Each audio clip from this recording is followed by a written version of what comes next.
Hi friends, welcome to amazing glorious.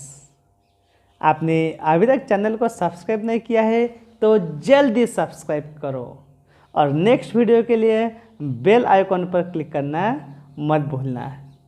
आज हम इस वीडियोस में मेजोरिटेरियनिज्म इन श्रीलंका में बहुसंख्यवाद इस टॉपिक की इंफॉर्मेशन लेके जा रहे हैं।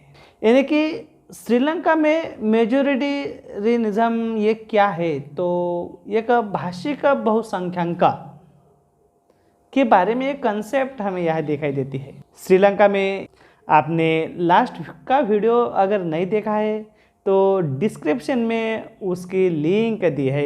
उस वीडियोस में हमने देखा था कि श्रीलंका में किस तरह से लैंग्वेजेस में तमिल और सिन्हाला, जिसे हम सिंहली लैंग्वेज भी कह सकते हैं, श्रीलंका में सिंहली लैंग्वेज का इस्तेमाल करने वाले जो लोग हैं वो लगभग 74% हमें दिखाई देती है। और जो मेजॉरिटी होने के बावजूद भी अल्पसंख्यक भाषाओं के ऊपर किस तरह से इम्पोज करते हैं, और यही हमें मेजॉरिटेरिज्म इन श्रीलंका इस टॉपिक में हमें देखना है।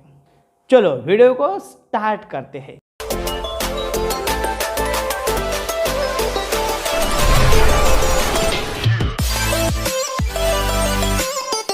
श्रीलंका 1848 में, मतलब भारत से 1 साल बाद आज़ाद हुआ है।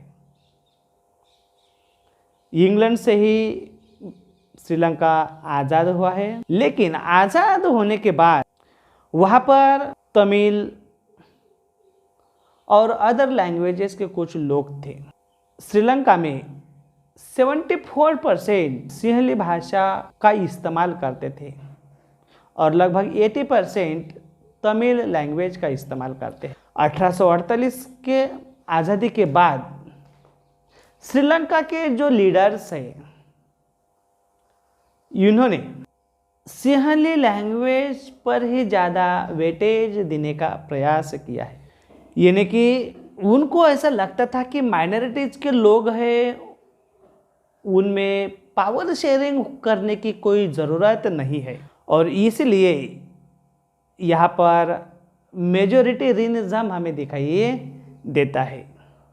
यानी कि बहुसंख्यकवाद श्रीलंका में दिखाई देता है, लेकिन यहाँ क्लियरली हमें दिखाई देता है कि श्रीलंका में सिंहली लैंग्वेज की मेजॉरिटी हमें दिखाई देती है। जब सिंहली लैंग्वेज की मेजॉरिटी है तो माइनॉरिटी लैंग्वेज को बहुत ही बढ़ावा देने का प्रयास उनको करना चाहिए, ताकि उनको भी ऐसा लगना चाहिए कि हमारी मेजॉरिटी कम होने के बावजूद भी हमें सिंहली लैंग्वेज से रिस्पेक्ट मिलता है। सिंहली लैंग्वेज से ही नहीं तो सिंहली लीडर्स और जो पार्टी है उनसे भी उनको ऐसा लगना चाहिए। ऐसा बिहेवियर श्रीलंका में सिंहली लैंग्वेज के लीडर्स ने दिखाने का प्रयास करना चाहिए था, लेकिन यहाँ नहीं हुआ है। ऐसा ही हमें दिखता है क्योंकि सिंहली समुदाय के जो नेता है उन्होंने बहुसंख्यक होने के बावजूद भी शासन पर प्रभाव निर्माण करने का प्रयास किया है। और इतना ही नहीं तो लोकतांत्रिक रूप से सिंहली लैंग्वेज का गवर्नमेंट पर किस तरह से ज़्यादा इम्पैक्ट पड़ेगा, इसी में उन्होंने अपना योगदान दिया है। सरकार उनका होने के बावजूद भी सिंहली लोगों के लिए उन्होंने ज़्यादा अपॉर्चुनिटीज़ देने का प्रयास किया है, और सिंहली लोगों को ज़्यादा अपॉर्चुनिटीज़ मिलने के लिए उन्होंने कॉन्स्टिट्यूशन के तहत एक नए कदम उठाने का प्रयास किया गया। देखो यहाँ पर एक क्वेश्चंस यहाँ पे क्लियरली हो जाता है कि मेजॉरिटी होने के बावजूद भी उन्होंने माइनॉरिटीज लोगों को तमिल लोगों की तरफ पूरी तरह से उन्होंने अनदेखा किया था। क्योंकि तमिल लोगों की जो भाषाएं थी वो तमिल लैंग्वेज थी, वो माइनॉरिटीज थे, उनको भी पावर शेयरिंग में इन्वॉल्व करना था। लेकिन सिंहली लैंग्वेज जो लोग थे उन्होंने तमिल लोगों की तरफ पूरी तरह से अनदेखा करके श्रीलंका की नेशनल लैंग्वेज के रूप में, जिसे हम ऑफिशियल लैंग्वेज भी कह सकते हैं, सिंहली लैंग्वेज को उन्होंने ऑफिशियल लैंग्वेज के तौर पर डिक्लेयर किया है। मतलब यह हमें स्पष्ट दिखाई देता है कि सिंहली लैंग्वेज के लोगों ने जो माइनॉरिटीज के तमिल लोग हैं उन पर पूरी तरह से अनदेखा किस तरह से किया है ये हमें समझ में आता है। ये पहला एक्ट है आज़ादी के बाद जो मेजॉरिटी होने के बावजूद भी उन्हीं लोगों को ज़्यादा बढ़ावा देने का प्रयास श्रीलंका में हमें दिखाई देता है। इस एक्ट के बाद श्रीलंका ने यानी कि मेजॉरिटी कम्युनिटी ने प्रेफरेंशियल पॉलिसीज का इस्तेमाल किया है, जिसे हम प्राथमिक नीति का इस्तेमाल करना उन्होंने शुरू किया है। और इसी प्रेफरेंशियल पॉलिसीज के तहत उन्होंने सिंहली लैंग्वेज के इस्तेमाल करने वाले जो लोग हैं उनको गवर्नमेंट जॉब में बहुत ही ज़्यादा अपॉर्चुनिटीज़ दी है। इतना ही नहीं तो विश्वविद्यालयों में, यूनिवर्सिटीज़ में वहाँ भी खास तौर पर सिंहली लैंग्वेज का जो इस्तेमाल करते हैं उन्हीं लोगों को प्राधान्य देने का प्रयास किया है। 1956 के बाद जो उन्होंने एक्ट किया था, इसी के बाद कॉन्स्टिट्यूशनल स्टिपुलेटेड, जिसे हम संवैधानिक प्रावधान कह सकते हैं, संविधान प्रावधान ऐसे उन्होंने इस्तेमाल किए हैं कि सिंहली लैंग्वेज के लोगों के लिए बहुत ही ज़्यादा अपॉर्चुनिटीज़ मिलनी चाहिए।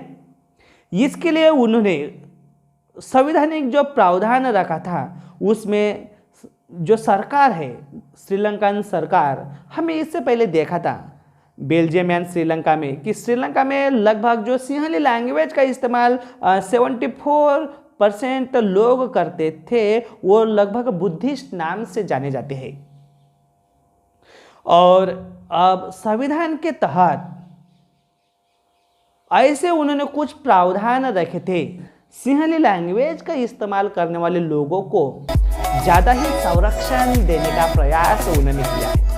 इतना ही नहीं तो सिंहली लैंग्वेज का इस्तेमाल करने वाले जो बुद्धिस्ट लोग हैं, जो लगभग 74% है, उनको ज़्यादा बढ़ावा देने का प्रयास करेगा। ऐसी पॉलिसीज श्रीलंका में अपनाई गई है। लेकिन अगर मेजॉरिटी होने के बावजूद भी श्रीलंका में इस तरह से अल्पसंख्यक लोगों के, लैंग्वेजेस के जो लोग हैं, उनके डिमांड को किस तरह से अनदेखा किया है, यहाँ तक हमें ये पता चलता है। तो फिर जो ये माइनॉरिटीज तमिल लैंग्वेज का इस्तेमाल करने वाले जो लोग हैं, उनके दिल में सिंहली लैंग्वेज के लीडर्स और जो पार्टीज हैं उनके खिलाफ नाराजगी निर्माण हुई है। और एक के बाद एक ऐसे जो सिंहली लैंग्वेज के लीडर, जिसे हम श्रीलंकन गवर्नमेंट भी कह सकते हैं, इन्होंने ऐसे एक के बाद एक ऐसे सरकार के फैसले लेने के बाद ये नाराजगी हमें दिखाई देती है। पहले उन्होंने 1956 को एक एक्ट किया था, दूसरा प्रेफरेंशियल पॉलिसीज़ का इस्तेमाल किया है, तीसरा कॉन्स्टिट्यूशनल स्टिपुलेटेड किया था। मतलब 1 by 1 इस तरह से डिसीजन लेने के बाद जो तमिल लोग हैं उनके दिल में एक नाराजगी पैदा हुई है और शासन के प्रति उनको एक बेगानापन लगा था। दे फेल दैट, उनको ऐसा लग रहा था कि शायद हम गवर्नमेंट से अलग है, इन लोगों से अलग है। ऐसी फीलिंग्स उनके दिल में निर्माण हो रही थी। और ऐसी फीलिंग निर्माण होने के बाद उन्होंने बुद्धिस्ट सिंहली राजनीतिक पार्टी है, यानी कि सिंहली गवर्नमेंट है, ये गवर्नमेंट तमिल भाषाओं को, तमिल संस्कृति को बहुत ही असंवेदनशील है। ऐसी भावनाएं तमिल लोगों के दिल में निर्माण हो रही थी। तो हमें मालूम है कि कौन से भी अगर चीज़ रहे तो उसको कुछ लिमिटेशन हमें दिखाई देता है, और हर एक व्यक्ति ने ये लिमिटेशन क्रॉस नहीं करनी है, जो हमें श्रीलंका में दिखाई देती है। जब तमिल लोगों को ऐसा लग रहा है कि श्रीलंकन गवर्नमेंट, सिंहली लैंग्वेज के लीडर्स उनके भाषा और संस्कृति के अगेंस्ट हैं, असंवेदनशील है, तो फिर उन्होंने भी तय किया है, उनको ऐसा लग रहा था द फेल डैड, यानी कि संविधान और सरकारी नौकरी उन्हें समान राजनीतिक अधिकारों से वंचित रखा था, क्योंकि उन्होंने जो प्राथमिकता नीति का इस्तेमाल किया था, उस प्राथमिक नीति की ओर से अगर हम देखें तो उन्होंने सिंहली लैंग्वेज को ही सरकारी नौकरी मिल सकती है, ये कॉन्स्टिट्यूशन के तहत उन्होंने ऐसा अमेंडेड किया था। तो फिर तमिल लोगों को संविधान और वहाँ की जो गवर्नमेंट पॉलिसीज है उन्हें समान पॉलिटिकल राइट्स से पूरी तरह से डिनाई किया जाता है, ऐसी फीलिंग्स भी तमिल लैंग्वेज के लोगों में निर्माण हुई है। इतना ही नहीं, तो उनको ऐसा भी लग रहा था कि नौकरियां और जॉब एंड अदर अपॉर्चुनिटीज से पूरी तरह से उनको भेदभाव किया जा रहा है, ऐसा भी उनको लग रहा था। यानी कि इग्नोर देयर इंटरेस्ट, यानी कि तमिल लैंग्वेज के लोगों के क्या इंटरेस्ट है, उनका क्या हित है, इनको पूरी तरह से अनदेखा किया जा रहा था। एज अ रिजल्ट हमें ये दिखाई देता है कि दोनों ही कम्युनिटीज के बीच में हमें तनावपूर्ण परिस्थिति, टेंसफुल कंडीशंस निर्माण हुई थी। ये जो टेंसफुल सिचुएशन है, इनसे दोनों को बीच में जो रिलेशन है ये पूरी तरह से बिगड़ता चला गया था। तमिल लोगों को लग रहा था कि ये हमारी भाषा संस्कृति से असंवेदनशील है, हमें नौकरियां नहीं देते हैं, नौकरियों की अपॉर्चुनिटीज नहीं मिलती है। इसीलिए तमिल लोगों में एक डिसीजन लिया है, Sri Lankan Tamils launch political party, यानी कि उन्होंने एक राजनीतिक दलों की स्थापना करने को शुरुआत की थी। और हमें मालूम है कि जब राजनीतिक दल स्थापित होता है तो उनका पहला उद्देश्य कौन सा होता है, सरकार स्थापन करना। और जब तमिल लोगों ने ऐसी राजनीतिक दलों की स्थापना की है तो तमिल लोगों का जो ईस्टर्न पार्ट, जो नॉर्थ एंड साउथ एरिया है, जो रीजनल ऑटोनॉमी है, मतलब क्षेत्रीय स्वायत्तता मिलनी चाहिए, ये डिमांड उनकी हमें दिखाई देती है। इतना ही नहीं, तो इसे पॉलिटिकल पार्टीज के जरिए तमिल लैंग्वेज को एक रीजनल लैंग्वेज मंजूरी मिलनी चाहिए। इतना ही नहीं, तो equality for rights and education, मतलब नौकरी और शिक्षा में समानता की संधि उनको मिलनी चाहिए, ये भी उनकी डिमांड थी। और इनके अलावा प्रोविंशियल गवर्नमेंट तमिल लैंग्वेज के लोगों का निर्माण होना चाहिए ताकि डेवलपमेंट अच्छी हो जाए। ऐसे कुछ 3 या 4 डिमांड्स हमें तमिल लैंग्वेज के लोगों की हमें दिखाई देती है। लेकिन ये जो डिमांड पॉलिटिकल पार्टी के जरिए सिंहली लैंग्वेज के लीडर्स के उन्होंने बताने का प्रयास किया तो उन्होंने रिस्पेक्टली रिजेक्टेड देयर डिमांड्स। उनके जो ये डिमांड थी वो पूरी तरह से उन्होंने नकार दिया है, रिफ्यूज़ किया है कि ये डिमांड हम पूरी नहीं कर सकते हैं। तो फिर तमिल लोगों के खिलाफ ये सिंहली लैंग्वेज के डिसीजन ले रहे हैं जो डेवलपमेंट करने की पूरी अपॉर्चुनिटीज तमिल लोगों से छीन रहे थे।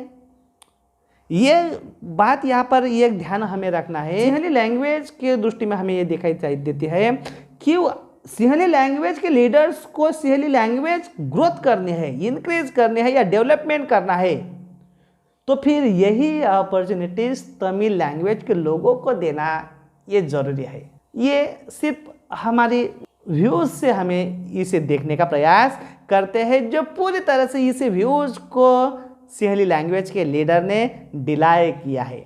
इस तरह से जो रिस्पेक्टली डिलाई यानी कि लगातार उनके डिमांड को नकारा गया है। तो फिर 1980 के डिकेड्स में जो इससे पहले हमने देखा है कि श्रीलंका में जो तमिल लैंग्वेज का इस्तेमाल करने वाले जो लोग, श्रीलंका के मैप में आप देख सकते हैं कि ईस्टर्न साइड में, नॉर्थ एंड साउथ में तमिल लैंग्वेज के लोग ज़्यादा हमें दिखाई देते हैं। तो उनको ऐसा लग रहा था, जो 1980 के दशक में हमें ये दिखाई देता है कि उनकी एक मेजर डिमांड जो थी वो है उनकी क्षेत्रीय स्वायत्तता मिलनी चाहिए, और तमिल लोगों को क्षेत्रीय स्वायत्तता मिलाने के लिए उन्होंने ऑर्गेनाइजेशन किया है, संगठन किया है। लेकिन जो सिंहली लैंग्वेज के लीडर्स हैं उन्होंने ये भी डिमांड को जब डिलाई किया गया है तो दोनों समुदाय के बीच अविश्वास और टकराव निर्माण होते जा रहा था, और ये टकराव दोनों के बीच में इतना बड़ा कि एज अ रिजल्ट हमें सिविल वॉर में दिखाई देता है। यानी कि दोनों समूहों के बीच में जो दरार निर्माण हुई थी, इस वजह से श्रीलंका में गृह युद्ध हुआ है। और हमें मालूम है कि सिंहली लैंग्वेज के लोग और तमिल लैंग्वेज के लोग, थाउजेंड ऑफ पीपल्स जो सिविल वॉर में मारे गए थे। सिविल वॉर की अगर हम कुछ साइड इफेक्ट देखते हैं तो दोनों कम्युनिटीज के हजारों लोग मारे गए हैं। इनके अलावा श्रीलंका के जो अनेक परिवार हैं अपने मुल्क से भागकर शरणार्थी जाए थे। तीसरा परिणाम हमें दिखाई देता है, इससे कई ज्यादा मतलब हजारों लोग मारे गए हैं। दोनों ग्रुप्स के लोग अपना मुल्क छोड़कर अदर मुल्क में शरणार्थी जा रहे थे। इससे भी ज़्यादा सबसे बड़ा परिणाम था इनकी जो रोजी रोटी थी वो चौपट हो गई थी। और इससे हमें पता चलता है कि श्रीलंका में सोशल, इकोनॉमिक एंड कल्चरल जो लाइफ है वो पूरी तरह से परेशान हुआ था। और इकोनॉमिक्स में हमने देखा है 1.6 ग्राफ में देखा था कि श्रीलंका की कितनी डेवलपमेंट हुई है। लगभग दुनिया में 76 नंबर डेवलपमेंट कंट्रीज में उनका आता है HDI में, जो भारत का लगभग 130 नंबर आता है। लेकिन श्रीलंका में जो ये सिविल वॉर हुआ है, ये सिविल वॉर से श्रीलंका की सामाजिक, आर्थिक, सांस्कृतिक स्थिति पूरी तरह से बिखरी हुई है। और ये परिस्थिति तब तक चलती रही जब तक ये सिविल वॉर खत्म नहीं होता है। और आपको मालूम है कि श्रीलंका में ये सिविल वॉर लगभग 2009 में खत्म होकर श्रीलंका पूरी तरह से सेटल होने के प्रयास में हमें दिखाई देती है। आपने अभी तक चैनल को सब्सक्राइब नहीं किया है तो जल्दी सब्सक्राइब करो, वीडियो को शेयर करो और लाइक करना मत भूलना।